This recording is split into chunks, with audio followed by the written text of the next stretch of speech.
When the LCD motherboard needs to be connected to a switch or directly to a computer with a network cable, you need to manually set a fixed IP address. Method 1. Open the Magic Layer software. Use the remote control to click the menu button or tap any corner of the screen 4 times. Enter the Magic Layer menu screen. Next, click on Network. Ethernet. Turn off DHCP to manually change the IP address.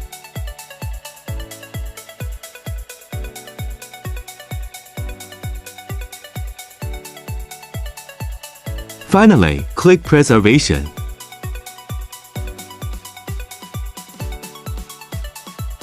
Method 2. Enter the Android menu screen. Settings. Network and Internet. Ethernet. Change the Ethernet IP mode to static. Then you can change the IP address manually.